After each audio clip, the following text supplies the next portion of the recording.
perkuliahan online penelitian tindakan kelas. Hari ini jadwal presentasi untuk pelaporan penelitian tindakan kelas yang sudah dilakukan sebelumnya. Kelompok pertama yaitu akan dibawakan oleh kelompok 4 dengan pemateri Ibu Hajah Endeh Masifah dan Ibu Siti Saidah Sahriati. Untuk para pemateri, mangga dipersilahkan. Bagian itu Bu Saidah dulu Bu ya. Saya bagian keduanya. Bu Saidah dulu. Untuk materi Mangga, pertama Bu Saidah. mangga. Ya. Kelompok 4, mangga dipersilahkan.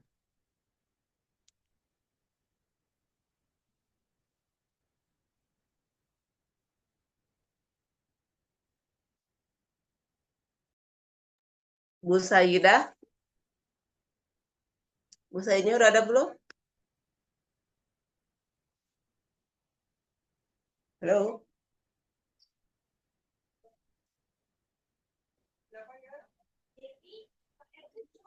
Sepertinya belum ada, Bu.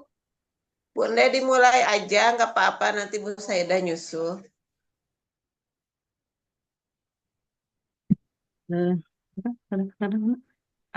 ngomong. Ya udah. Kalau saya kan bagian materi kedua Bu atau gimana? Berdua dulu. Nanti Bu Saidah pertama gitu ya Bu ya. Ya, ditukar aja.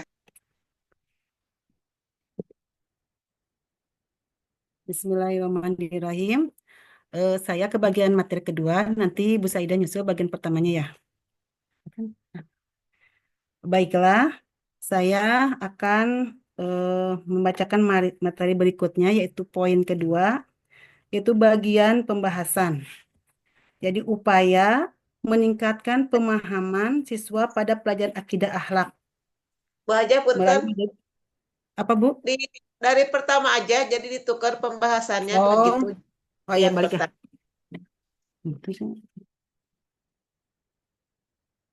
Pertama itu kan. Cocok anjing.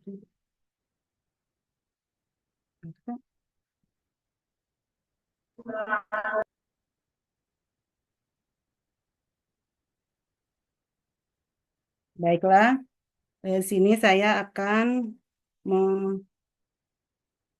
mempresentasikan tentang upaya meningkatkan pemahaman siswa pada pelajaran akidah akhlak melalui metode pembelajaran ceramah dan diskusi pada materi akhlak pergaulan siswa kelas 11 IPA di MA Nurul Huda. Latar belakang masalah yaitu siswa mengalami kesulitan memahami materi akidah akhlak. Jadi metode pembelajaran sebelumnya itu kurang interaktif. Jadi diperlukan metode yang lebih efektif agar siswa lebih memahami dan menerapkan nilai akhlak dalam kehidupan sehari-hari.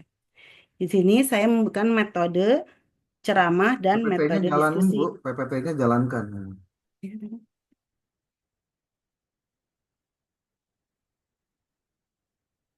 Jadi penelitian di sini dilatar belakangi. Nah,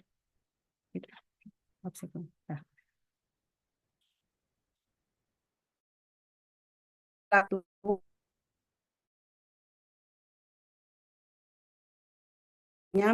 mengandalkan ceramah menyebabkan kurangnya partisipasi aktif siswa dalam diskusi dan tanya jawab. Di sisi lain, penerapan model pembelajaran diskusi dapat membuka ruang bagi siswa untuk menyampaikan pendapat, bertanya, dan berdiskusi secara interaktif, sehingga dapat meningkatkan kemampuan berpikir kritis dan pemahaman konsep materi secara mendalam. Jadi berdasarkan pengalaman awal di kelas 11 IPA, terlihat bahwa siswa sebelum sepenuhnya memahami nilai-nilai akhlak, yang menjadi bagian integral dari mata akidah akhlak. Kondisi ini diduga disebabkan oleh dominasi metode pembelajaran yang kurang variatif dan minimnya interaksi antara guru dan siswa. Oleh karena itu, diperlukan upaya inovatif melalui penerapan mode pembelajaran yang kombinasi metode ceramah dan diskusi. Dengan mengintegrasikan kedua metode tersebut, diharapkan guru dapat menyampaikan materi secara instruktur melalui ceramah.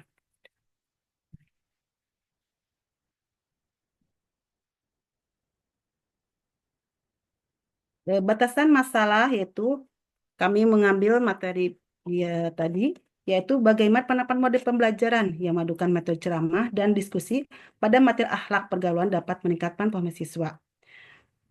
Jadi apa saja hambatan guru dan siswa selama penerapan metode pembelajaran ceramah diskusi dan bagaimana upaya atau strategi perbaikan yang dapat diterapkan untuk mengatasi hambatan-hambatan tersebut sehingga proses pembelajaran akidah akhlak menjadi lebih efektif dan meningkatkan pemahaman siswa.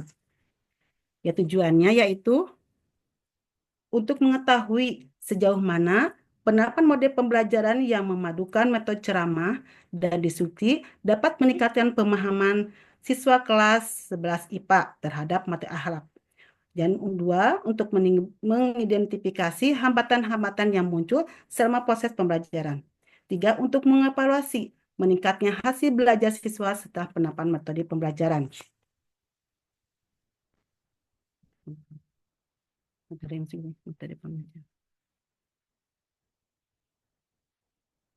Metode penelitian. Penelitian ini merupakan suatu penelitian berdasarkan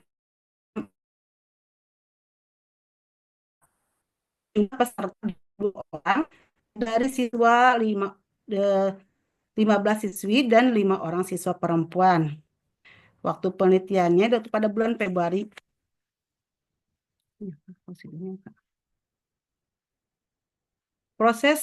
Prosedur siklus penelitian. Penelitian tindakan kelas PT ini dilaksanakan dengan mengikuti siklus yang terdiri dari 4 tahapan utama, yaitu perencanaan planning, pelaksanaan tindakan acting, pengamatan observing, dan refleksi atau reflexing. Adapun langkah-langkah prosedur penelitian secara umum adalah sebagai berikut. Persiapan, yaitu dengan melakukan studi pendahuluan. Kami melakukan metode observasi awal dan pengumpulan data awal dengan tes diagnosis dan wawancara untuk mengetahui kondisi awal pemahaman siswa terhadap materi akhlak pergaulan serta mengidentifikasi kendala pembelajaran yang ada. Kemudian menentukan masalah dan tujuan. Menentukan masalah berdasarkan data awal, yaitu rumusan masalah, tujuan, dan penelitian hipotesis tindakan. Dan kami menggunakan nyusun RPP, yaitu rencana pelaksana pembelajaran RPP yang mengintegrasikan metode ceramah dan diskusi secara terstruktur. RPP membuat indikator pencapaian langkah-langkah kegiatan belajar serta instrumen evaluasi.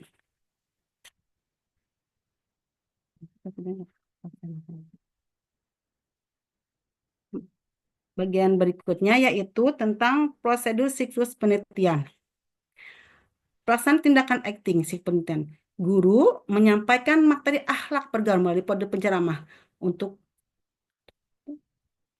Guru menyampaikan materi akhlak pergaulan melalui metode penceramah untuk memberikan kerangka dasar konsep.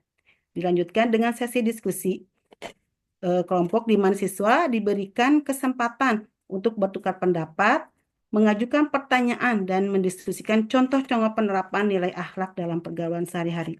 Di sini materi yang diberikan yaitu tentang tingkah laku akhlak dalam pergaulan siswa sehari-hari dan menerapkannya, bagaimana siswa belajar dan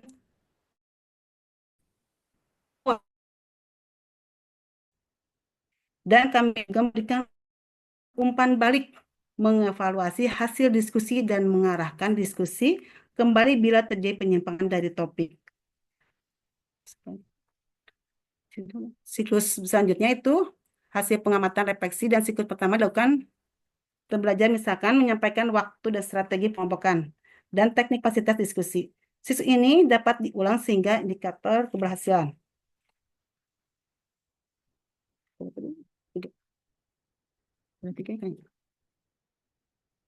Kemudian proses siklus penelitian, pengamatan, yaitu dengan mengamat observing, instrumen pengumpulan data.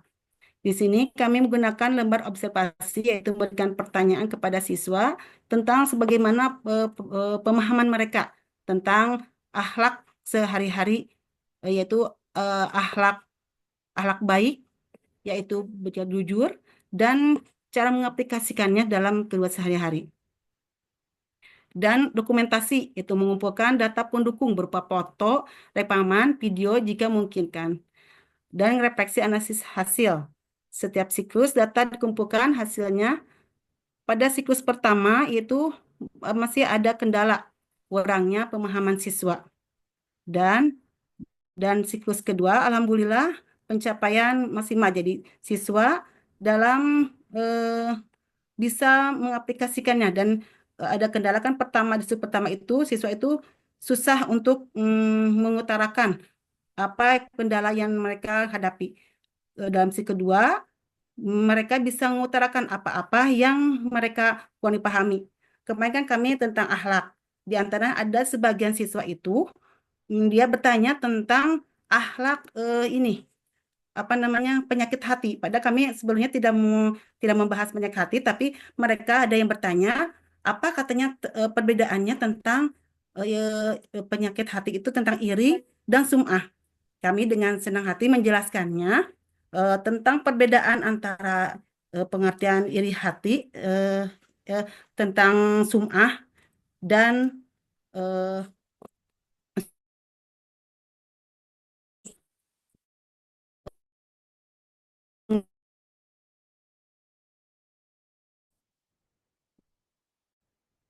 setelah pengertian sisi kedua dan hasilnya alhamdulillah hasil yang dicapai itu memuaskan.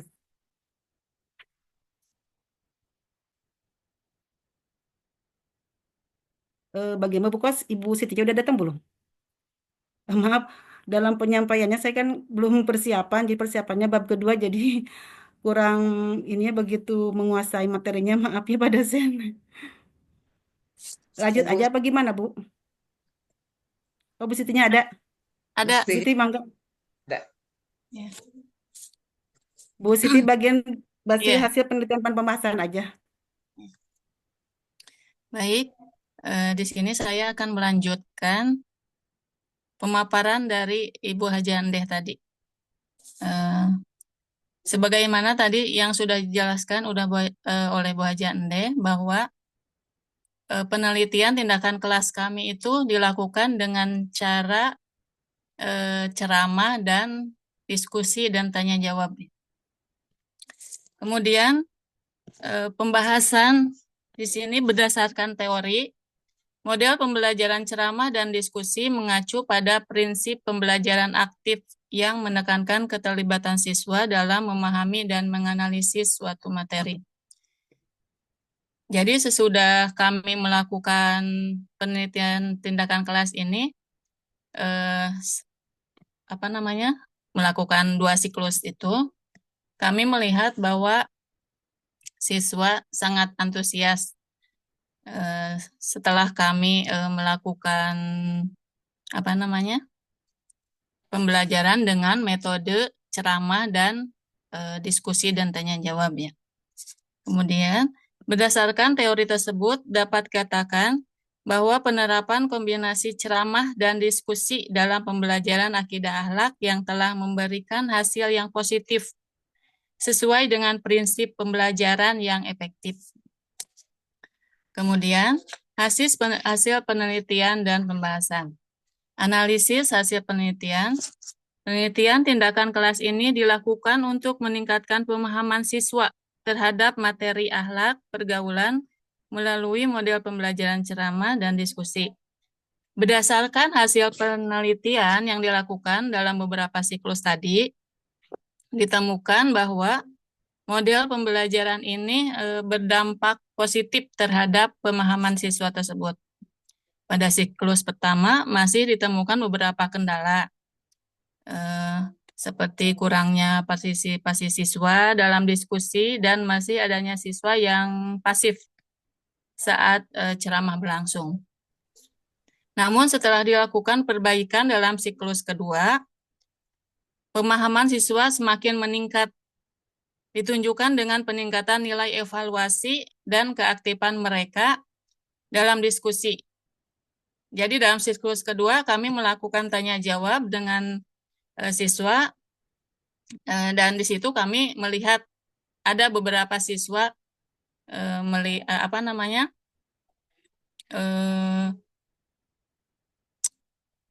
memperlihatkan peningkatan dari hasil belajarnya.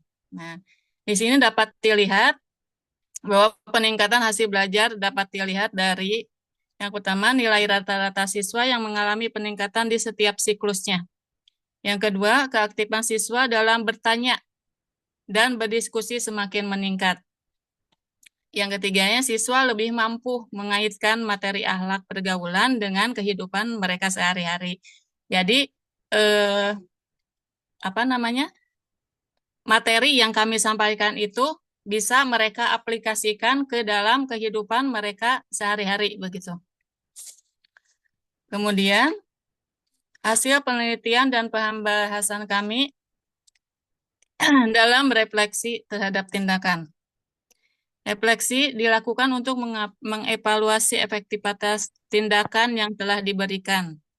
Nah, beberapa poin refleksi yang ditemukan dalam penelitian ini adalah yang pertama, keunggulan model pembelajaran ceramah dan diskusi. Yang pertama, memberikan pemahaman konsep yang jelas melalui ceramah. Keduanya, membantu siswa lebih aktif dalam pembelajaran melalui diskusi. Ketiganya, memudahkan siswa menghubungkan teori dengan praktek kehidupan dalam kehidupan mereka sehari-hari. Kemudian, poin yang keduanya yaitu hambatan yang ditemui. Beberapa siswa di sini masih cenderung pasif dan kurang percaya diri dalam menyampaikan pendapatnya masing-masing. Nah, kemudian waktu yang disediakan untuk diskusi pun masih terbatas gitu. Dan tidak cukup untuk mengakomodasi seluruh pendapat siswa. Nah, jadi di situ kami merasa kesulitan dalam waktu yang terbatas ya.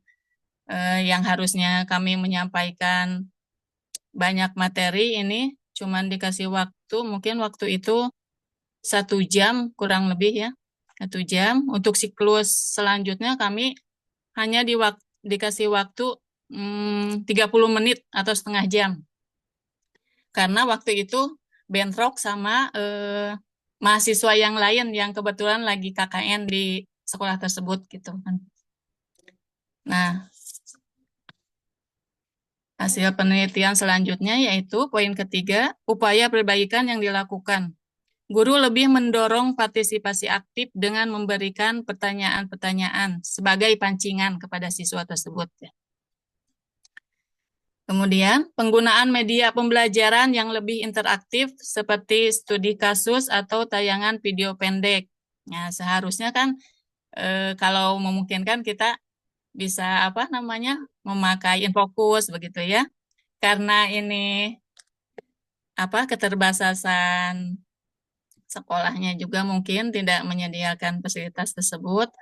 Kemudian kami juga diberikan waktu singkat gitu untuk menyampaikan materi-materi kepada siswa. Nah, itu merupakan kesulitan bagi kami juga. Nah, setelah itu kami juga menyampaikan materi kepada siswa tersebut dengan berdiskusi dengan berkelompok gitu kan. Pembagian kelompok diskusi yang lebih kecil agar semua siswa dapat berpartisipasi. Nah, jadi siswa yang tidak aktif pun bisa terbawa aktif gitu berbicara. Jadi kesimpulannya di sini bahwa peningkatan pemahaman siswa dari hasil evaluasi menunjukkan bahwa pemahaman siswa terhadap materi akhlak pergaulan meningkat setelah diterapkannya model pembelajaran ceramah dan diskusi yang tadi. Hal ini terlihat dari peningkatan nilai rata-rata siswa dalam setiap siklus tindakan yang telah kami lakukan tadi. Kemudian, meningkatkan partisipasi aktif siswa, metode diskusi memberikan kesempatan bagi siswa untuk lebih aktif dalam pembelajaran. Bertanya, kemudian mengemukakan pendapat, serta berbagi pemahaman tentang materi yang kami sampaikan. Gitu. Kemudian efektivitas model pembelajaran, yaitu kombinasi antara ceramah untuk penyampaian konsep dasar dan diskusi untuk eksplorasi lebih dalam dan aplikasi dalam kehidupan mereka sehari-hari. Terbukti lebih efektif dibandingkan dengan metode ceramah saja. Jadi kalau kami menyampaikan materi secara ceramah itu belum muncul gitu dari siswa tersebut. Nah, setelah kami melakukan siklus yang kedua, kami kombinasikan antara metode ceramah dan diskusi dan tanya jawab. Ya, itu. Kemudian tantangan dalam pelaksanaannya. Beberapa kendala yang ditemukan selama penelitian itu antara lain kurangnya kesiapan siswa dalam berdiskusi, terbatasnya waktu untuk mengakomodasi semua pendapat siswa, serta perlunya bimbingan lebih lanjut bagi siswa yang masih pasif dalam diskusinya. Mungkin hanya itu yang dapat saya sampaikan. Saya kembalikan ke moderator. Terima kasih Kelompok 4 atas pemaparannya. Untuk selanjutnya sesi diskusi dibuka satu pertanyaan aja, Mangga. Siapa yang akan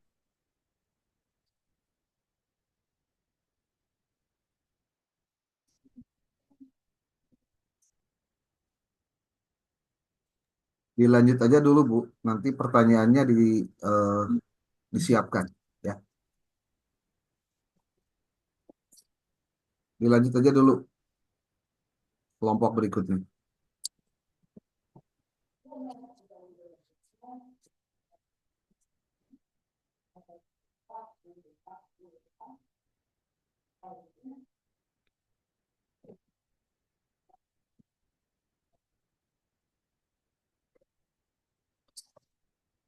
Dilanjut kelompok berikutnya dulu, Bu. Boleh keluar tuh. Kayaknya kepental. Sok yang lain.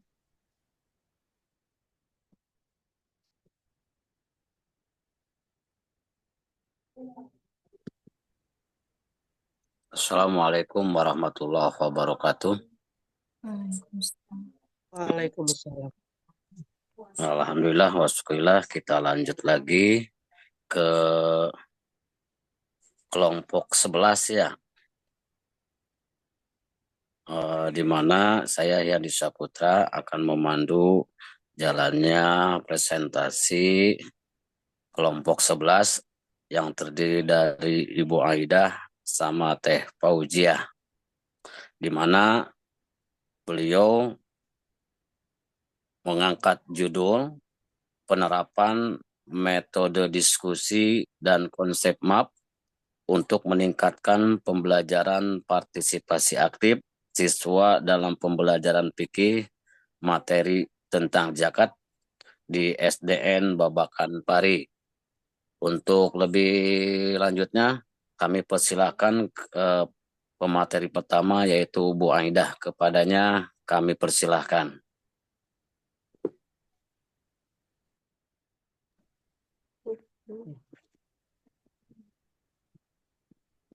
Assalamualaikum warahmatullahi wabarakatuh. Baiklah, saya akan membacakan hasil dari PTK yang dilaksanakan di SDN Babakan Pari kelas 5B tentang zakat. Saya akan membacakan dari latar belakang. PPT-nya mana, Bu? PPT-nya, PPT.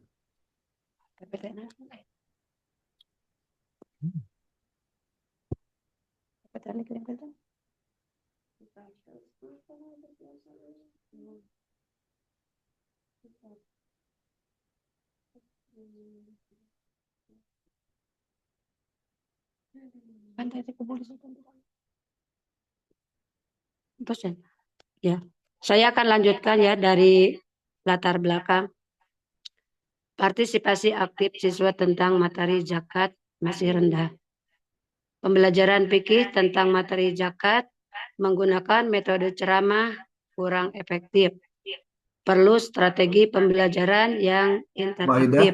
Mbak Ida, Ya, ya, Pak. PPT-nya mana ini PPT-nya? Bentar lagi ya. Oh.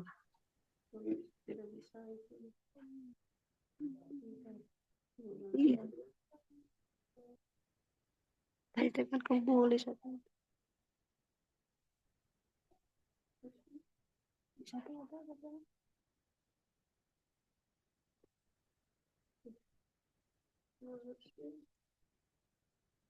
Bentar lagi ya.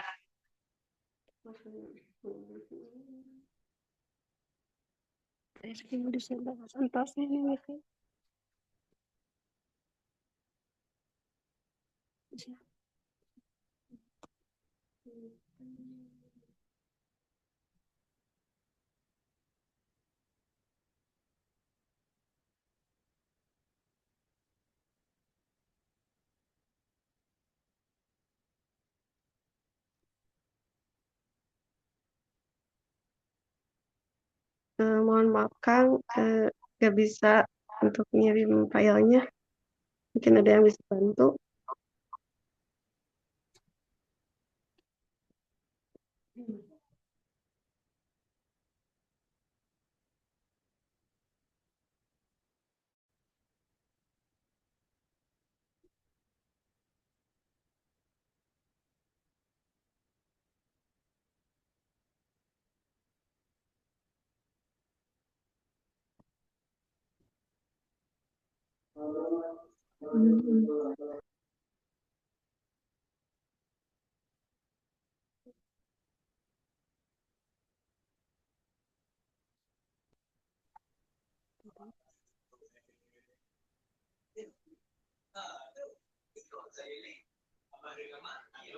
Ini apa sih? Masya Allah sinyal kah?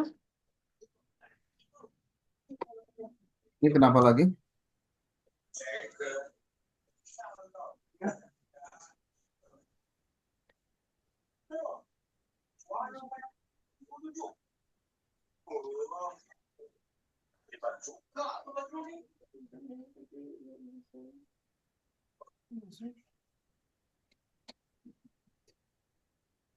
Kenapa ini, Bu? Sepertinya sinyal mungkin kah? Bukan sinyal ini, mah. Ini PPT-nya nggak ditampilkan barusan.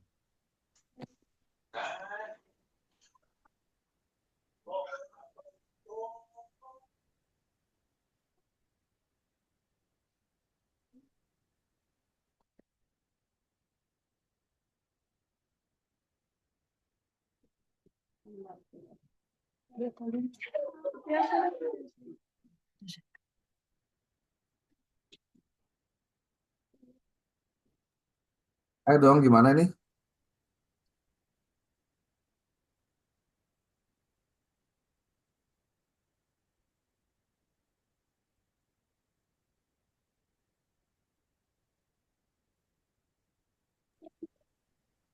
Tidak bisa membagikan filenya Kang. Kenapa? Tidak bisa membagikan filenya, file PPT-nya. Kenapa nggak bisa?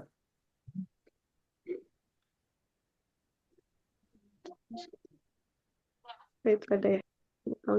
Itu bisa itu. Dibantu sama Kang Nggak Melek. ada teh Pak Yus.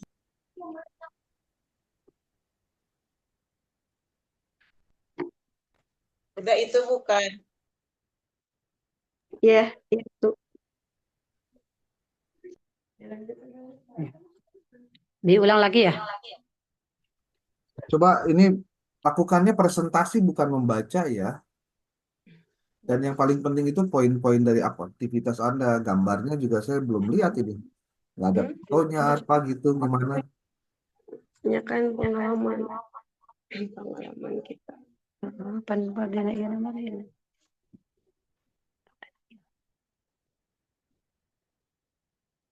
Ayo silakan, mulai.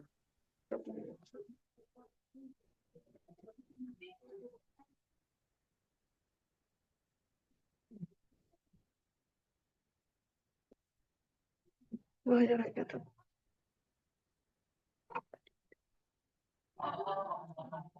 Ya, tidak dimulai lagi.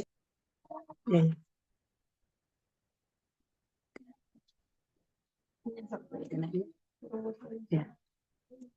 Jadi mulai lagi ya. Dari rumusan masalah.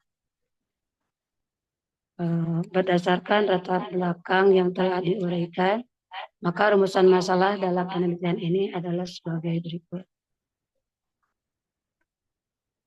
Bagaimana penerapan metode diskusi dan konsep dalam meningkatkan partisipasi aktif siswa dalam pembelajaran fikih materi zakat di SDN Babakan Pari.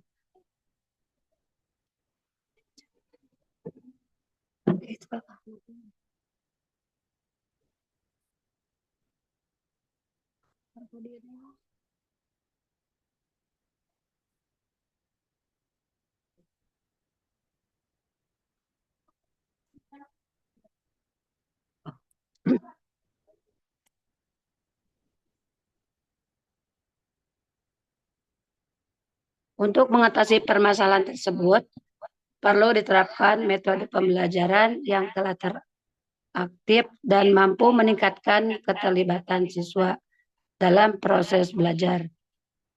Metode diskusi dipilih karena dapat memberikan kesempatan kepada siswa untuk saling bertukar ide, mengembangkan pemikiran kritis, serta meningkatkan rasa percaya diri dalam mengemukakan pendapat. Selain itu, metode konsep map, peta konsep digunakan untuk membantu siswa dalam memahami hubungan antara konsep dalam zakat, sehingga memudahkan mereka dalam menyusun pemahaman yang lebih sistematis dalam terstruktur.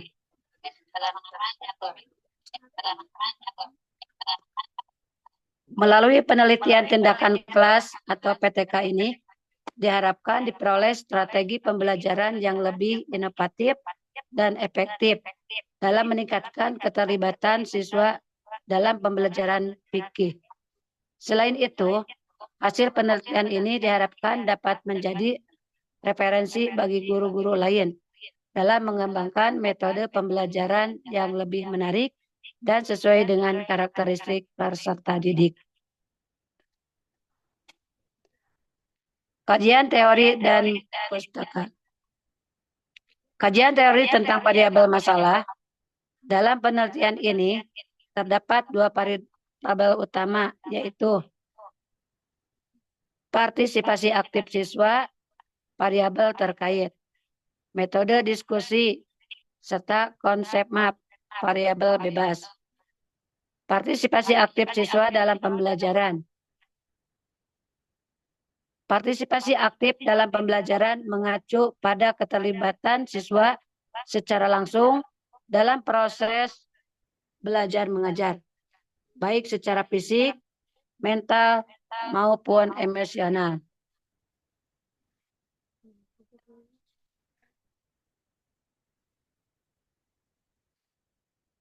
Metode pembelajaran PAI. 1. Metode ceramah. Metode ini merupakan metode pembelajaran yang paling tradisional, di mana guru berperan sebagai sumber utama informasi, sedangkan siswa lebih banyak mendengarkan dan mencatat. 2. Metode diskusi dan konsep map. Metode ini efektif dalam membangun keterampilan berpikir kritis, meningkatkan keberanian berbicara, dan mendorong siswa lebih aktif dalam pembelajaran. Sedangkan peta konsep memungkinkan siswa menyusun informasi secara sistematis, sehingga mempermudah pemahaman dan meningkatkan referensi informasi.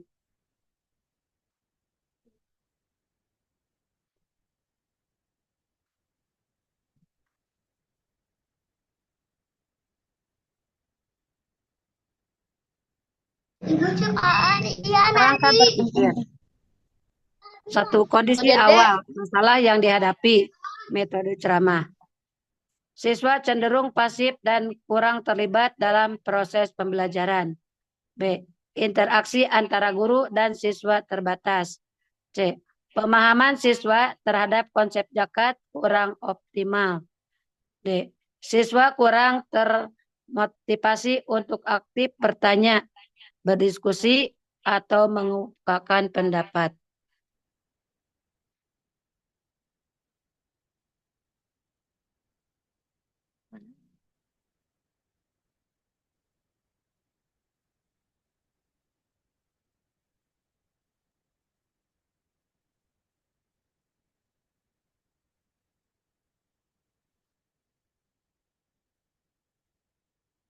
Alternatif solusi tindakan yang diterapkan untuk meningkatkan partisipasi aktif siswa dalam pembelajaran fikih materi zakat. Diterapkan kombinasi metode diskusi dan konsep map sebagai alternatif metode pembelajaran. Metode diskusi mendorong siswa untuk aktif dalam berbicara, bertanya, dan mengungkapkan pendapat mengenai materi zakat. Konsep map membantu siswa dalam mengorganisasikan konsep zakat secara visual sehingga lebih mudah dipahami dan diingat.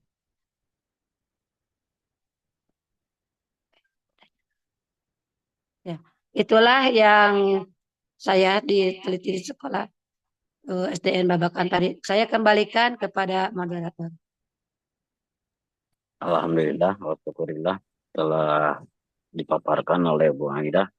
Yang selanjutnya kami persilakan ke Teh Fauziah untuk memaparkan materi berikutnya. Kepadanya kami persilahkan. Baiklah, terima kasih kepada moderator. Saya di sini akan memaparkan terkait penelitian tindakan kelas di SDN Babakan Pari. Kami di sini memulai penelitian yaitu pada hari Kamis tanggal 6 Februari 2025. Pelaksanaan siklus pertama itu kita wawancara dulu dengan guru PAI dan juga kepala sekolah.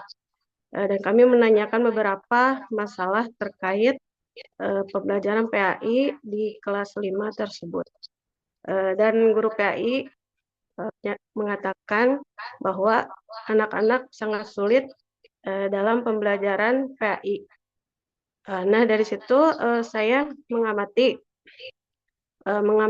dari kelas 5B itu kenapa mereka tidak kondusif dalam pembelajaran PAI-nya dan mereka kurang aktif dalam mengikuti pembelajaran PAI tersebut.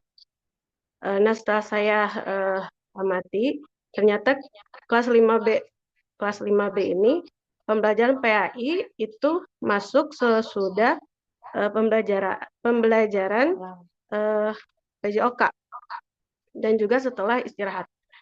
Nah, pembelajaran PAI masuk jam 11 kurang 20. Terus di siklus pertama, kami Bu Aida sebagai guru modelnya itu pertama membahas materi tentang zakat ini dengan menggunakan metode ceramah.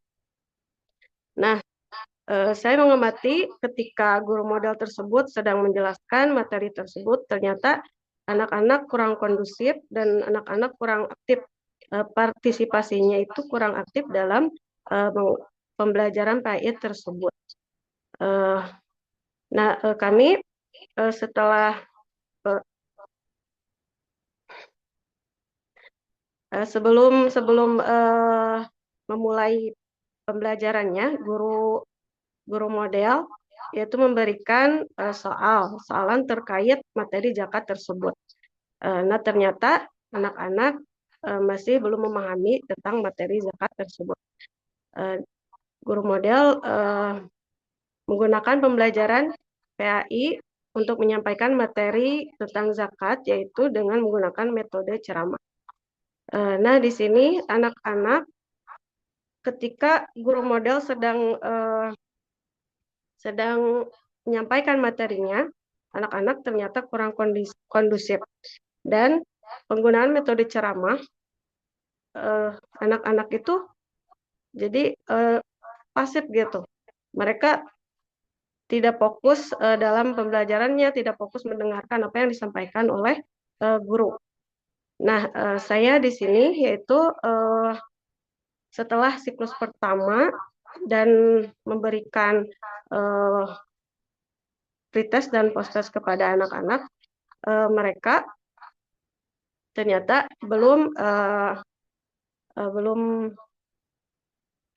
mereka belum banyak memahami dalam pembelajaran materi tersebut. Dan setelah apa yang disampaikan oleh guru terkait materi zakat tersebut, anak-anak nilai rata-ratanya itu masih di bawah 65.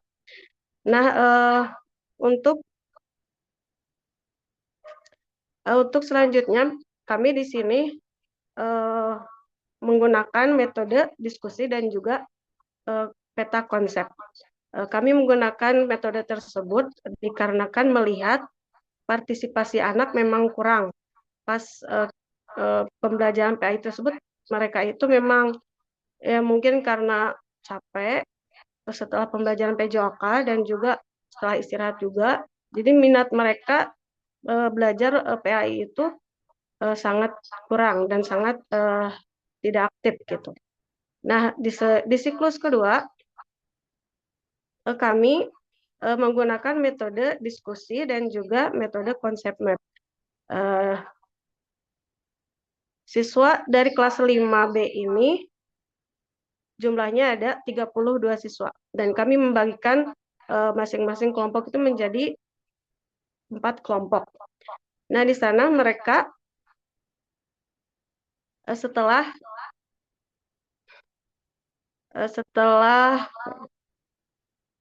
diberikan pemahaman lagi materinya dengan menggunakan metode ceramah, lalu kita membagi kelompok dan mereka diberikan oleh kami diberikan alat yaitu untuk mereka membuat peta konsep terkait materi zakat tersebut. Dan di sini prosedur siklus penelitiannya ya, yaitu menggunakan terdiri dari 4 tahap. Nah, ini perencanaan, yang keduanya pelaksanaan, yang ketiga observasi dan refleksi. Jadi di siklus pertama kami menyusun RPP rencana pelaksanaan pembelajaran dengan metode ceramah. Lalu guru menjelaskan materi zakat menggunakan metode ceramah dan partisipasi siswa itu diamati dan dicatat menggunakan lembar observasi. Lalu kita merefleksikan dari hasil siklus pertama ini, melihat apakah metode ceramah itu cukup efektif dalam meningkatkan partisipasi siswa. Nah, jadi di siklus kedua ini kami mengubah lagi metodenya dan mengganti strategi pembelajaran, yaitu dengan diskusi dan juga menggunakan metode konsep map. Nah, di siklus kedua ini perencanaan yaitu menyusun RPP dengan pendekatan diskusi dan juga konsep map sebagai metode pembelajaran. Lalu guru di sini memberikan pengantar materi zakat secara singkat dan siswa itu dibagi ke dalam beberapa kelompok untuk melakukan diskusi tentang zakat, terus mendiskusikan tentang jenis-jenis zakat itu apa dan penerapannya dalam kehidupan sehari-hari. Lalu setiap kelompok itu memaparkan hasil diskusi dan hasil konsep map yang mereka buat di depan kelas. Jadi setelah berdiskusi, setiap kelompok itu membuat konsep map untuk memvisualisasikan pemahaman mereka terhadap materi. Coba ininya apa? PPT-nya berjalan nggak? Enggak ya. Tuh. Ini sudah ke metode penelitian.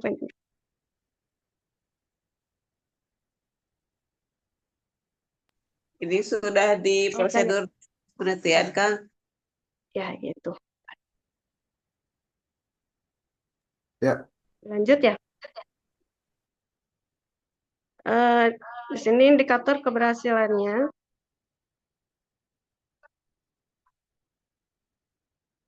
Peningkatan partisipasi siswa itu di siklus pertama mereka itu sangat kurang aktif dan mereka sedikit sekali yang bertanya dan juga menyampaikan pendapatnya. Lalu peningkatan pemahaman juga di post-test dan juga pre-test. Di siklus pertama mereka hanya mendapatkan rata-rata nilai kelas itu 60 dan 65. Dan di siklus kedua, peningkatan partisipasi siswa dalam diskusi itu lebih banyak siswa yang aktif bicara, yang aktif bertanya dan juga menyampaikan pendapat dibanding siklus ke-1. Dan juga mereka dengan teman-teman yang lain bisa mendiskusikan nanti apa yang mau disampaikan setelah pemberian dari guru tersebut.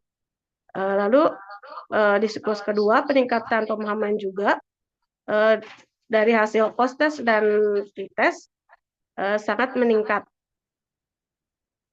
Peningkatan kualitas dari metode konsep map dan juga diskusi ini itu terlihat dari partisipasi siswa tersebut dengan secara aktif mereka bisa mendapatkan nilai dari 70 sampai 85. Nah,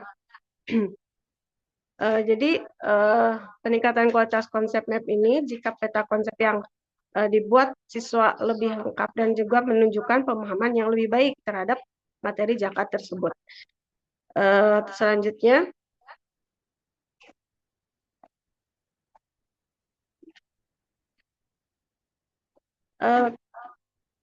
kondisi awal ya, deskripsi kondisi awal.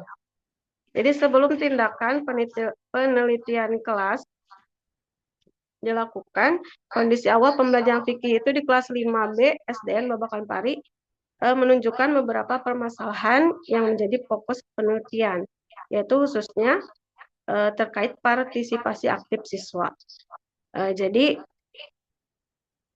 metode pembelajaran diskusi dan konsep map sangat berpengaruh kepada siswa yang tadinya kurang aktif menjadi aktif, dan mereka yang tadinya tidak ingin bertanya dan tidak berbicara, terus setelah diganti strateginya yaitu dengan diskusi dengan konsep map, mereka hampir semua aktif gitu dalam kelompoknya tersebut.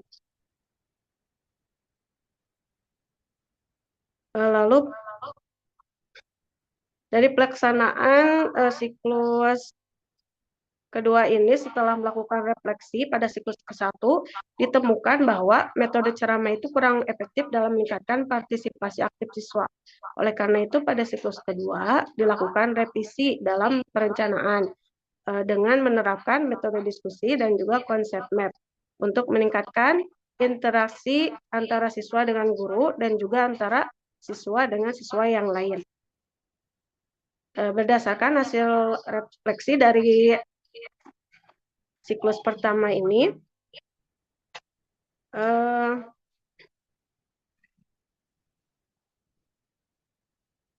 mohon maaf bentar. Jadi peningkatan partisipasi siswa dalam diskusi dan presentasi itu mereka menjadi aktif dan juga mereka berani untuk berbicara. Lalu peningkatan dari hasil post-test dan pre-test itu dibandingkan siklus ke-1 mereka meningkat. Dan meningkatnya kualitas konsep map ini yang dibuat oleh siswa yaitu sebagai indikator pemahaman mereka. Lalu dari hasil siklus 1 yaitu hasil observasi partisipasi siswa. Sebagian besar siswa itu pas siklus ke-1 itu siswa masih pasif selama pembelajaran berlangsung. Interaksi siswa dengan guru itu terbatas, hanya beberapa siswa yang aktif bertanya atau menjawab pertanyaan. Dan siswa juga kurang fokus. Terlihat dari beberapa dari siswa itu ada yang berbicara sendiri atau tidak memperhatikan penjelasan guru. Adapun yang mungkin sambil tiduran gitu sambil menunduk gitu ya, karena mungkin capek mungkin anak-anaknya gitu. Terus antusiasme dalam mengikuti pembelajaran itu rendah, terutama saat penjelasan berlangsung dalam waktu yang cukup lama. Lalu hasil evaluasi pemahaman siswanya, pretest dan posttest sebelum tindakan. Jadi rata-rata nilai siswa itu tadi sudah dikatakan ya, hanya 65, dan posttest setelah metode ceramah itu diterapkan, rata-rata nilai siswa meningkat sedikit menjadi 70. Nah, sebagian besar siswa itu masih mengalami kesulitan dalam menjelaskan konsep zakat secara mandiri. Hasil siklus yang kedua, yaitu dari hasil observasi partisipasi siswa, setelah menerapkan metode diskusi dan konsep MAP, terjadi perubahan signifikan dalam partisipasi siswa. Jadi siswa lebih aktif berdiskusi dalam kelompok, bertanya, dan saling menjelaskan konsep zakat tersebut.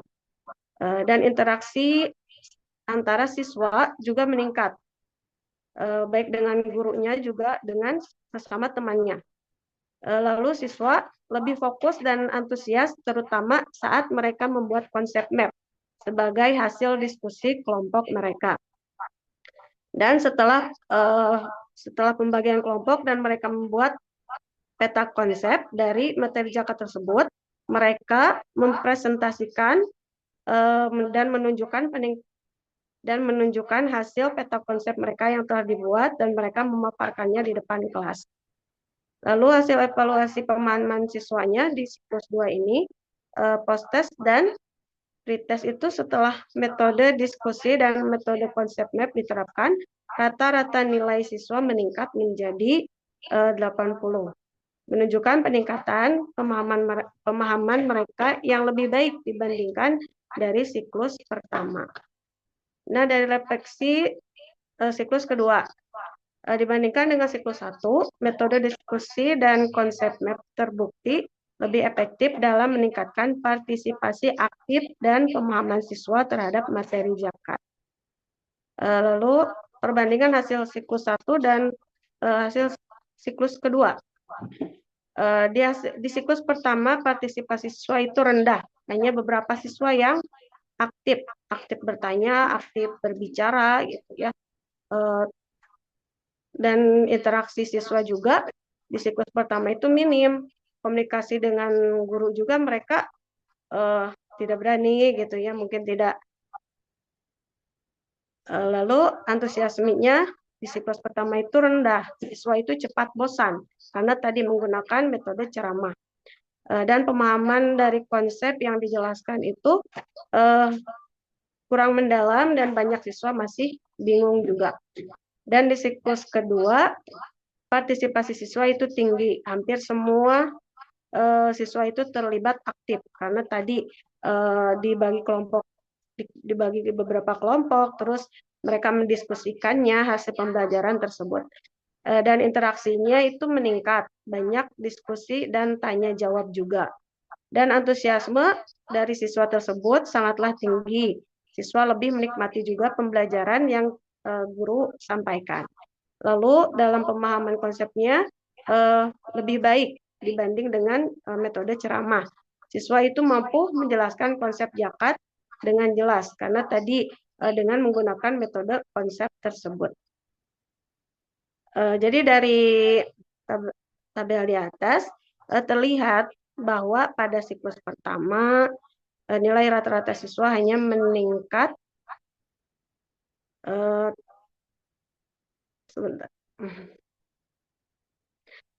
gitu ya dibanding dengan siklus pertama tadi. Mungkin hanya itu yang bisa saya sampaikan. Mohon maaf kalau memang banyak yang saya sampaikan. Saya kembalikan kepada moderator. Alhamdulillah, untuk selanjutnya kami persilakan lagi ke moderator untuk kelompok yang lain. Kepada moderator kelompok berapa itu? Kami persilahkan.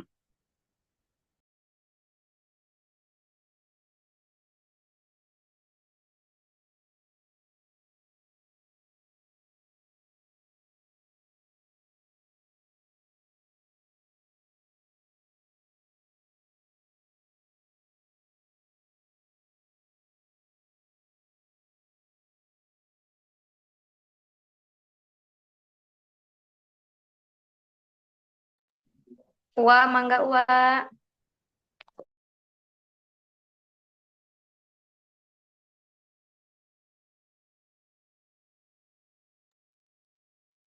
Wah, kelompok 7. Nah, baik, terima kasih untuk kelompok selanjutnya. Kelompok 7. Kepada Ibu Mira dan Ibu Haja Mimin Mariani, mangga dipersilakan.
Ibu Mira, sudah siap?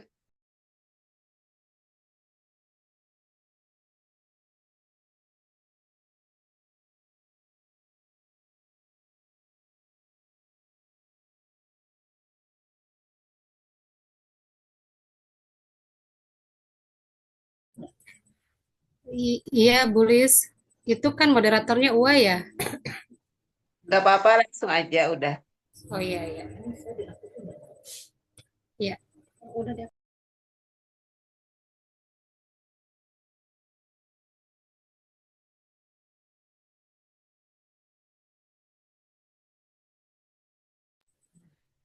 Bismillahirrahmanirrahim. Assalamualaikum warahmatullahi wabarakatuh. Nah, di sini akan menyampaikan materi kami ya dari kelompok 7. Ada saya Mira Sabaria dan juga Ibu Haja Mimin Mariani. Akan menyampaikan laporan penelitian tindakan kelas ya, terkait yang bertema penerapan metode bimbingan secara langsung dan metode berbasis game belajar Al-Quran, dalam pembelajaran mata pelajaran PAI, khususnya pada ranah pembelajaran Al-Quran di kelas 5 SDN Cimahi 02, Kecamatan Cisaat, Kabupaten Sukabumi.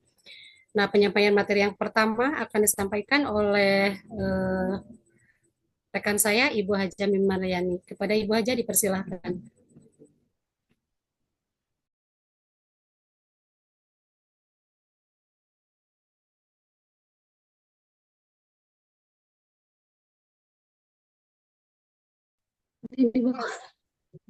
Bismillahirrahmanirrahim. Assalamualaikum warahmatullahi wabarakatuh. Baik, saya akan memaparkan laporan penelitian tindakan kelas yang berjudul Penerapan Metode Bimbingan Secara Langsung dan Metode Berbasis GIMER, GIM Belajar Al-Quran dalam pembelajaran mata pelajaran PAI, khususnya pada ranah pembelajaran Al-Quran di kelas 5 SDN Cimahi 02, Kecamatan Cisaat, Kabupaten Sukabumi.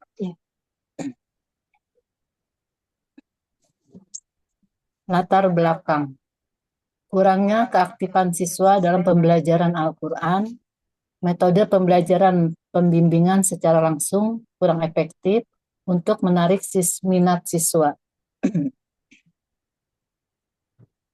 Salah satu faktor yang menyebabkan rendahnya keaktifan siswa adalah metode pembelajaran yang diterapkan.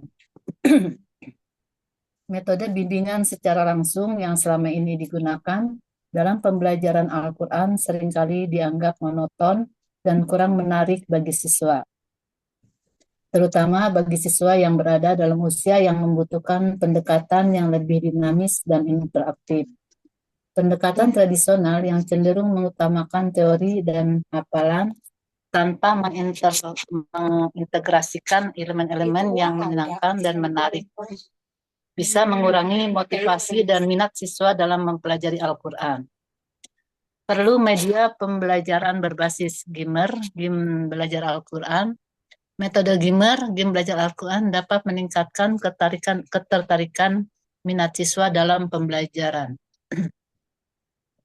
Untuk mengatasi permasalahan ini, diperlukan pendekatan pembelajaran yang lebih inovatif dan dapat memicu minat serta keterlibatan siswa. Salah satu solusi yang dapat diimplementasikan adalah penggunaan metode berbasis GIMER, GIM Belajar Al-Quran. Metode GIMER mengintegrasikan unsur permainan dalam pembelajaran yang terbukti efektif untuk menarik perhatian siswa, membuat mereka lebih aktif berpartisipasi dan meningkatkan pemahaman mereka terhadap materi Al-Quran dengan cara yang menyenangkan. Penelitian menunjukkan bahwa metode berbasis permainan dapat meningkatkan motivasi, meningkatkan interaksi, serta meningkatkan interaksi antar siswa, serta mempercepat proses pemahaman konsep-konsep yang diajarkan. Oleh karena itu, metode GIMER sangat berpotensial untuk meningkatkan keaktifan dan minat siswa dalam pembelajaran Al-Quran, sekaligus mengatasi masalah kurangnya keterlibatan siswa dalam proses belajar. Instrumen penelitian.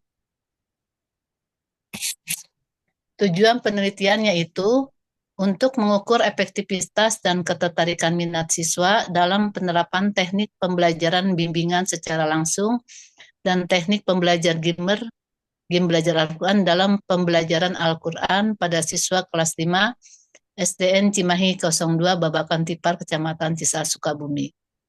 Jenis penelitian yang digunakan yaitu metode penelitian tindak kelas.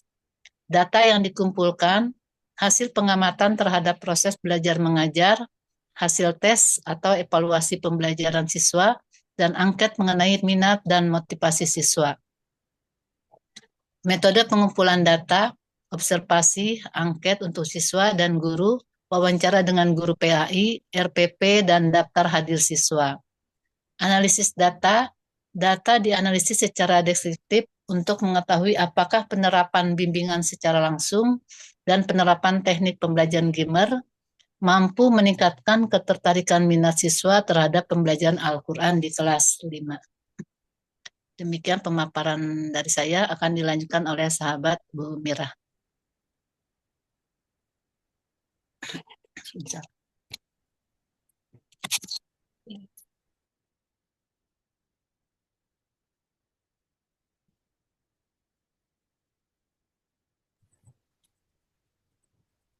Baik.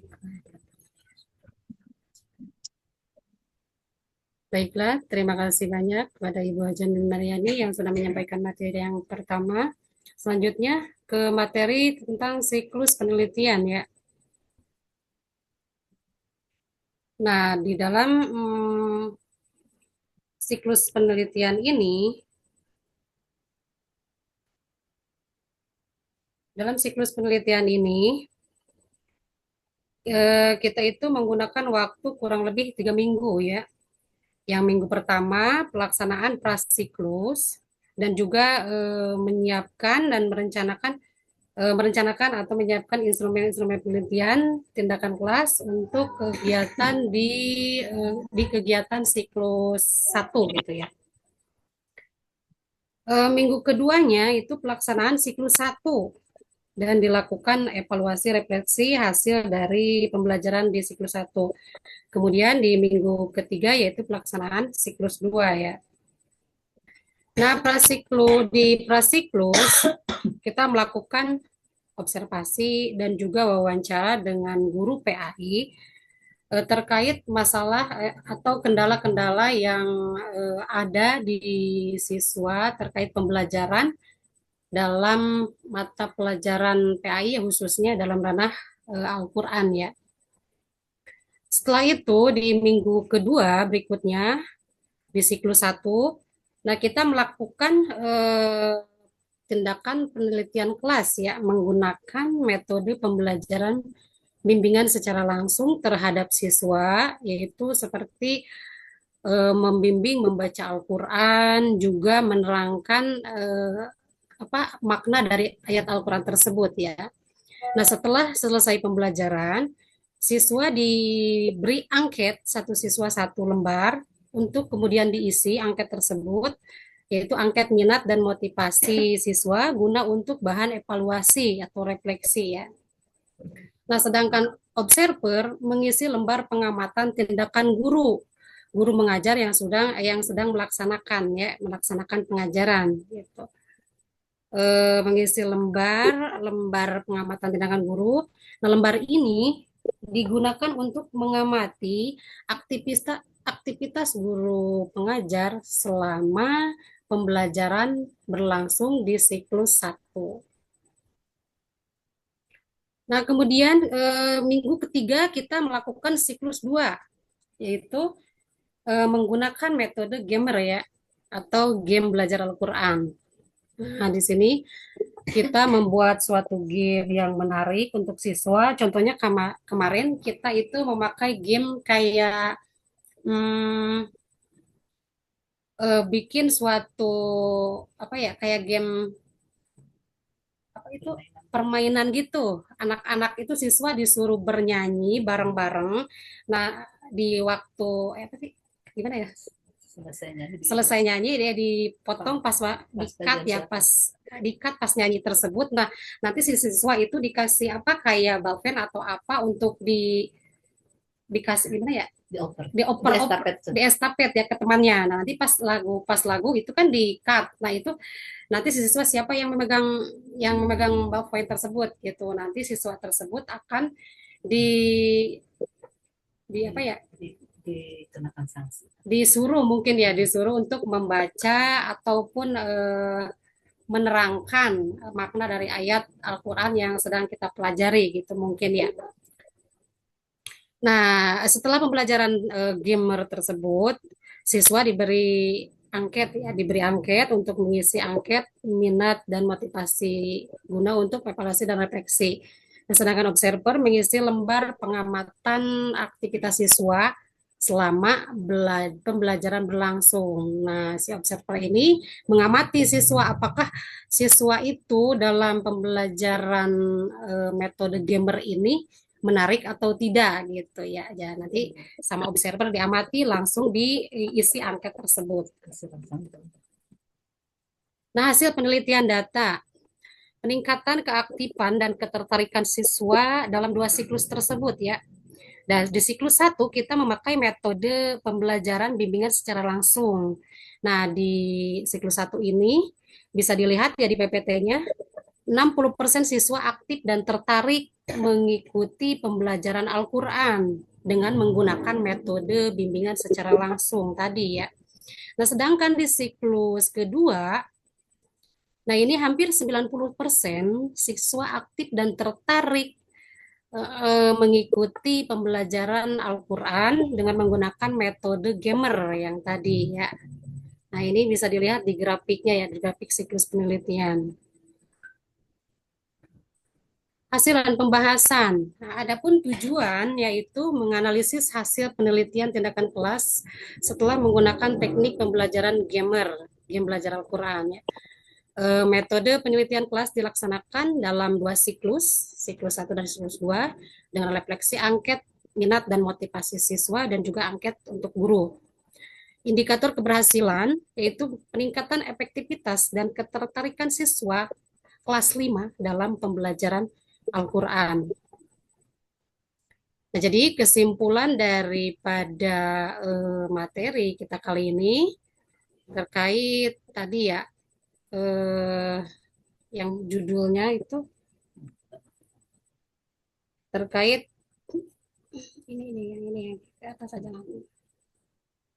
Judul penerapan metode bimbingan secara langsung dan metode berbasis gamer, pembelajaran mata pelajaran PAI khususnya pada ranah pembelajaran Al-Quran di kelas 5 SDN Cimahi 02, Kecamatan Cisaat, Kabupaten Sukabumi. Yaitu kesimpulannya dengan menggunakan metode berbasis gamer ini terbukti lebih efektif untuk meningkatkan ketertarikan minat atau untuk meningkatkan motivasi siswa dalam mengikuti pembelajaran Al-Quran dibandingkan dengan menggunakan metode bimbingan secara langsung. Nah, di sini siswa lebih aktif dan lebih antusias juga dalam pembelajaran atau menggunakan metode pembelajaran gamer ya. Nah, pembelajaran metode gamer ini sangat direkomendasikan untuk meningkatkan kualitas pembelajaran pada pelajaran PAI ya, khususnya pada ranah pembelajaran mata pelajaran Al-Quran. Demikian uraian dari saya terkait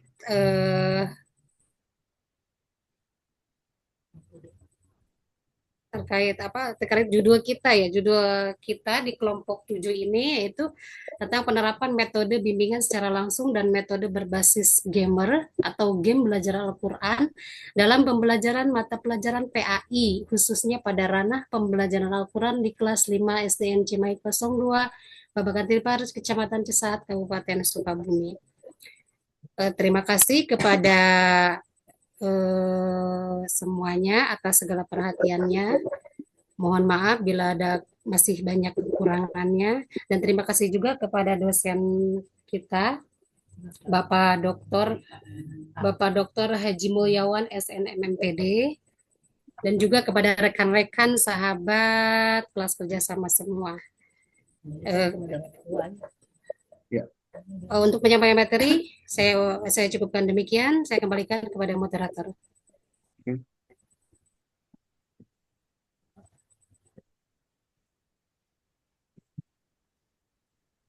Baik, terima kasih pada kelompok yang telah menyampaikan materinya. Selanjutnya yaitu kelompok berikutnya, kelompok 22 yang akan disampaikan oleh Ibu Jajam. Ibu Jajam, mangga. Boleh, punten. Ya, Kang. Yang sekarang mau tampil itu yang keberapa? Yang keempat ya? Iya, Kang. Nah, yang terakhir ya? Ini kayaknya kalau satu pertemuan 4, waktunya habis itu 1,5 jam, Bu. Karena ya kendala teknis lah. Jadi ini juga mungkin buat Bapak Ibu mahasiswa kelas kerjasama, saya ingin sampaikan. Pertama, mohon dipersiapkan untuk presentasi itu dari awal, sehingga tidak ada kendala teknis saat melaksanakan kegiatan paparan gitu ya, atau presentasi. Kemudian yang kedua, semua berkas yang dibutuhkan untuk paparan itu kalau bisa sudah ada yang menangani dan yang akan menampilkan presentasinya mohon bisa dibantu. Ini karena saya melihat pertama Bapak Ibu rata-rata pakai handphone, jarang yang pakai laptop. Padahal yang saya harapkan kalau lagi kuliah itu pakai laptop, apalagi kalau sedang presentasi. Kemudian yang kedua, pada saat presentasi itu tidak membacakan Word yang di PowerPoint-kan. Jadi yang saya minta bukan eh, Anda mengcopy dari Word ke PowerPoint ya, tapi pointer-pointernya apa yang harus disampaikan. Jadi jangan sampai slide-nya jadi 20, 25, itu kan terlalu banyak gitu. Slide Anda itu paling banyaknya 10. 10 itu sudah dengan cover di depan, jadi isinya hanya 9 ya. Dan juga harus dijelaskan dulu tujuan dari pembelajaran Anda mau apa, pointer-pointernya apa saja. Jadi pointernya, bahkan saya tidak melihat di sini PPT yang tadi disampaikan ada foto Anda sedang melakukan observasi, foto sedang melakukan wawancara, kegiatan saat Anda mengajarnya gitu ya. Kemudian saat melakukan refleksi, itu belum terlihat fotonya. Mungkin nanti diperlukan perbaikan untuk PPT sehingga eh, tidak naratif gitu, tapi juga visualnya ya. Mungkin bisa diperbaiki untuk kelompok-kelompok berikutnya.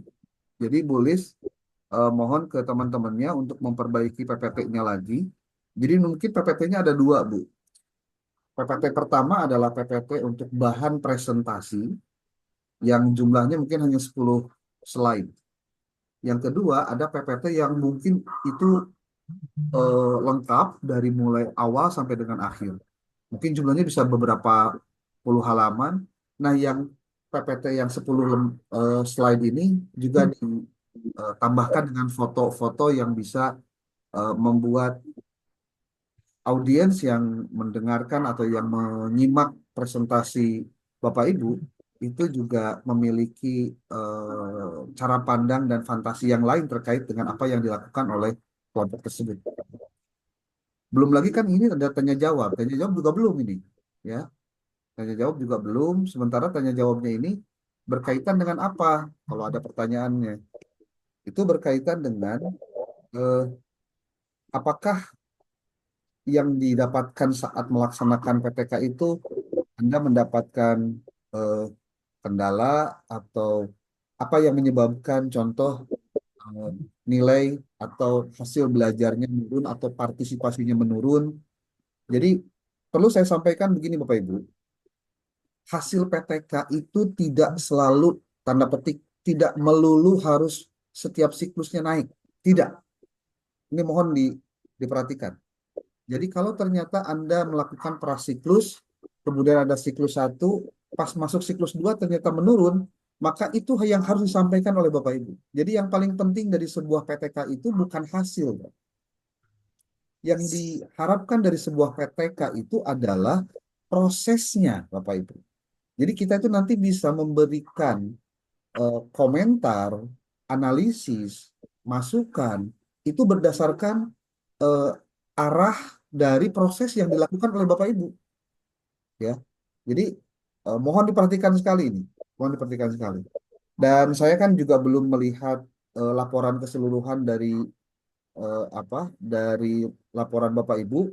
Nanti mungkin Bu Lilis bisa bantu saya untuk mengumpulkan semua laporannya, sehingga nanti saya akan memberikan catatan dan juga rundown resmi dari PTK yang diharapkan.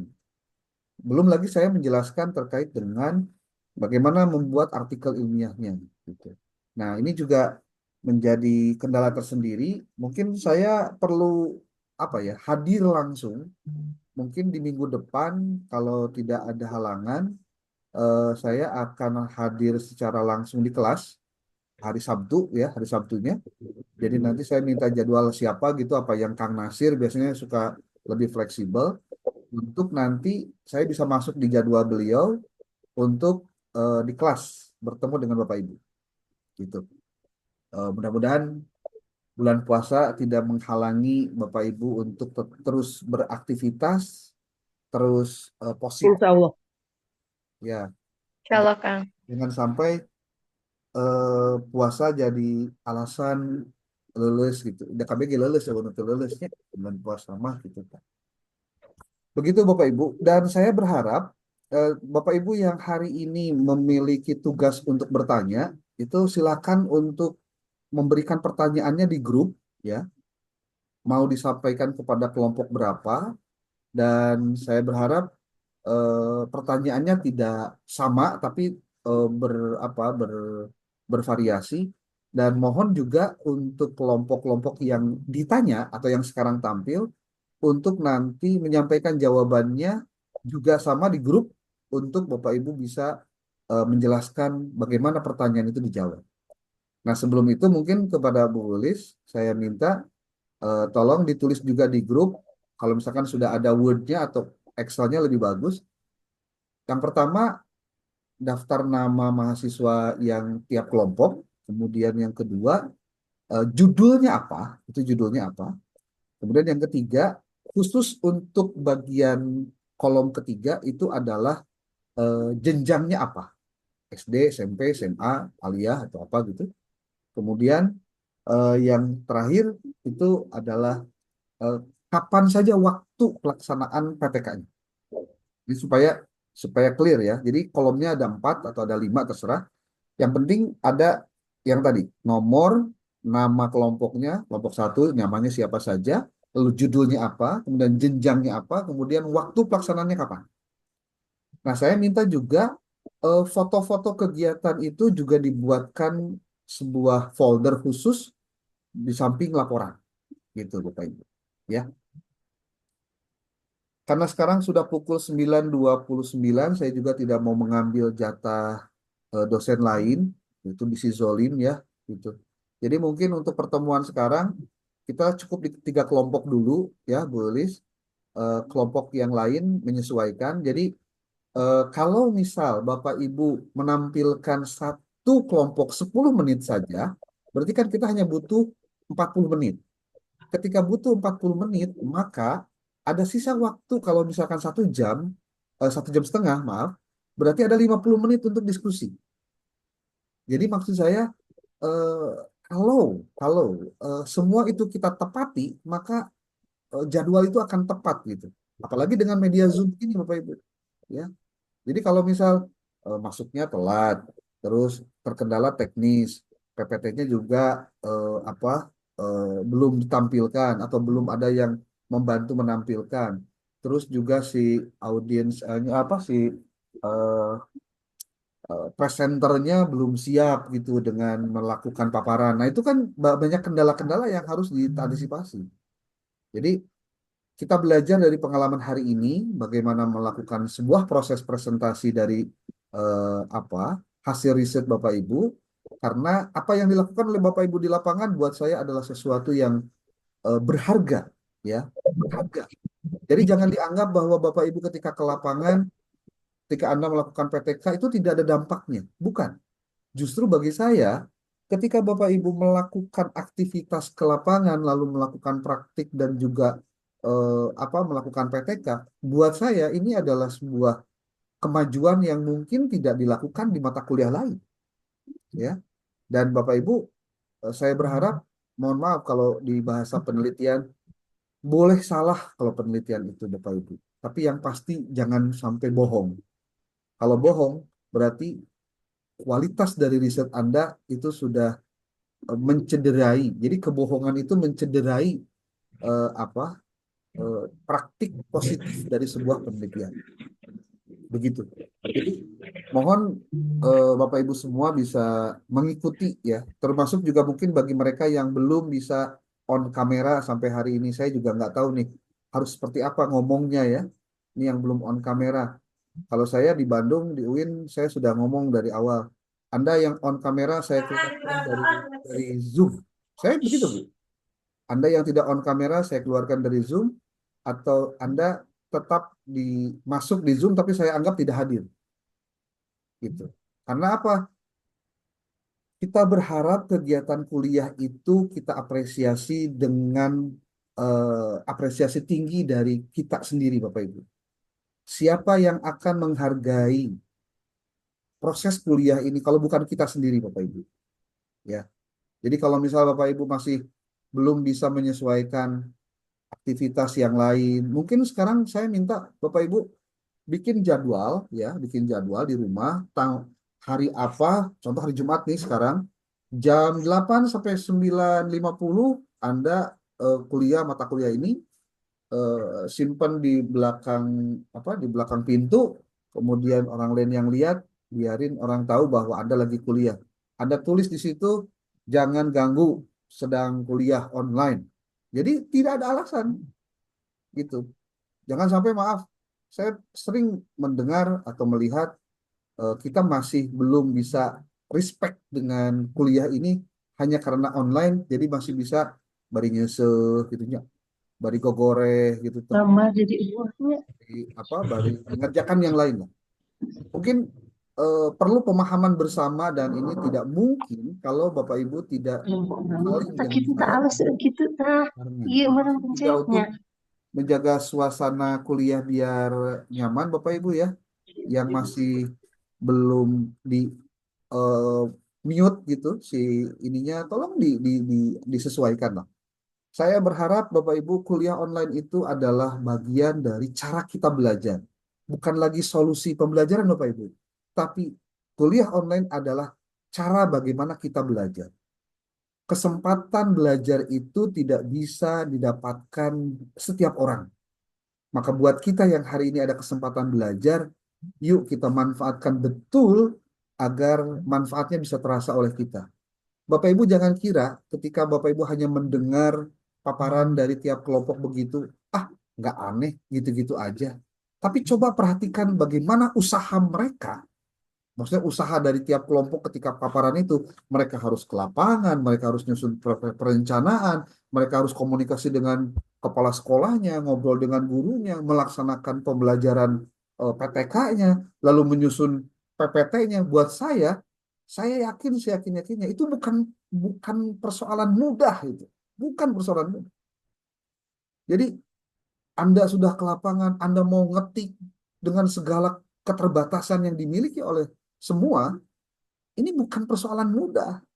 Saya punya keyakinan Anda ke lapangan tuh lamun teu dipaksa mah da moal daek moal teh. Betul kan? Mun teu karena disingsieunan ku lamun teu moal dibere nilai lah, geus moal daek moal. Ya. Jadi karena itulah saya harus menghargai semua proses yang Bapak Ibu lakukan. Makanya saya tidak berani Bapak Ibu ketika kuliah online jalan-jalan gitu, atau ya kalau ke WC lain cerita lah, tapi WC dengan tempat duduk saya cuma beda 1 meter gitu, jadi gampang gitu ya. Kalau misalkan saya sambil di jalan atau saya mengerjakan yang lain, saya lebih baik mengatakan Bapak Ibu saya mohon maaf tidak bisa kuliah hari ini karena saya ada kegiatan lain, kita geser waktunya di jam yang lain. Saya pasti minta begitu. Karena apa? Saya tidak mau mencederai usaha dan kerja keras Bapak Ibu untuk hadir di kuliah online, tapi sayanya tidak serius. Gitu. Karena kalau tidak ada contoh, ya siapa lagi yang mau diturutin, Pak? Gitu.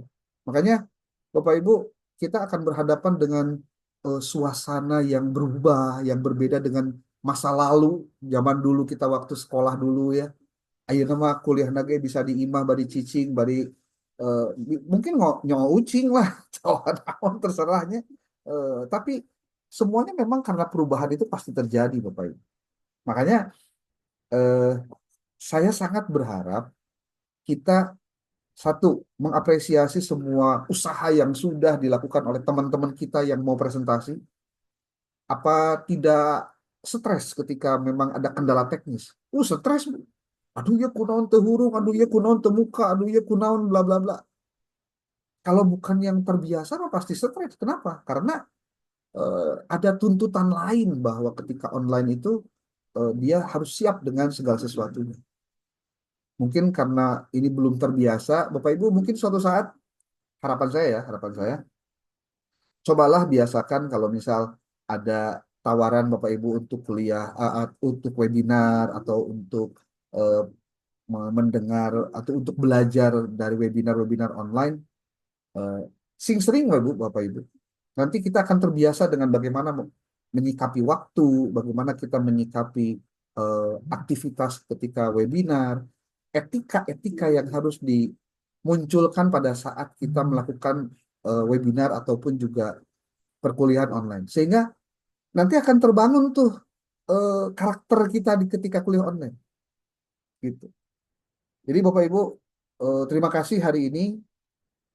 Sekarang tuh sampai pukul berapa? 9.30 atau 9.40? 9.40, Kang. Berarti saya tidak salah ya. Ada 3 menit lagi nih sebelum 9.40. Terima kasih atas kehadiran Bapak Ibu yang presentasi tadi 3 kelompok. Bukan berarti saya tidak ingin menanggapi, tapi buat saya ini adalah pertemuan pertama untuk memastikan Bapak Ibu mengikuti kegiatan ini secara sebaik-baiknya. Daftar mahasiswa yang harus bertanya, mohon untuk silahkan bertanya, kecuali kepada mahasiswa yang harusnya bertanya kepada kelompok yang tampil. Karena ada satu kelompok yang tidak tampil, maka saya pikir ini kembali ke urusan yang lain ya. Jadi tampilnya minggu depan. Bu Lilis bantu saya untuk menyusun daftar nama untuk minggu depan. Dikasih tahu dari mulai sekarang, jangan ngadadak ya Bu ya. Lamun tahu bulat mah enak Bu, ngadadak ya. Kalau diskusi ngadadak mah repot Bu, bejaan we. Stres lah apa nama. Poin Itu ada PPT-nya jangan terlalu banyak, paparannya hanya 10 menit saja. Jadi satu slide 1 menit selesai. Jadi kalau berdua ya bagi dua, yang satu 5 menit, yang satu 5 menit gitu ya. Jadi ulah Pak sebetulnya Pak andel-andel gitu. Abdi Marek muka hungkulnya terus ini enggak. Mungkin nanti mah moderatornya cukup 1 orang saja, tidak usah banyak orang ya. Karena memang kan tadinya saya berpikirnya panjang gitu. Tapi melihat yang barusan sepertinya ada host, ada moderator. Itu dua yang berbeda ya Bapak Ibu. Kalau host itu adalah mereka yang mempersiapkan kondisi kesiapan dari semua peserta agar dia siap untuk di woro-woro. Di woro-woro itu dikasih tahu, Bapak Ibu jangan lupa ya harus on kamera, harus tepat waktu. Itu host tugasnya. Ya. Kemudian host itu menyampaikan tentang bagaimana aturan main atau etika dalam perkuliahan ini. Dikasih tahu nih si moderatornya atau juga si narasumbernya, Anda bicara berapa menit, tolong lihat waktu. Nanti saya 2 menit terakhir saya akan mengingatkan. Nah itu tugas host itu, ya Bapak Ibu, tugas host untuk mengingatkan jangan sampai si narasumbernya lebih dari 10 menit contohnya gitu. Nah terus kalau moderator dia yang memimpin kegiatan diskusi, kemudian sekaligus juga menerima pertanyaan, mencatat pertanyaan yang nanti dijawab oleh kelompok. Jadi host dengan moderator itu mungkin harus 2 orang yang berbeda, begitu. Dan saya berharap mungkin saya nggak tahu ya apakah saya yang sering ngomong begini terus, yang lainnya biasa-biasa saja. Tapi kalau buat saya Bapak Ibu, kuliah online ini adalah apa ya? Kayaknya kalau nggak COVID nggak berkah. Kalau buat saya gitu Bu, serius.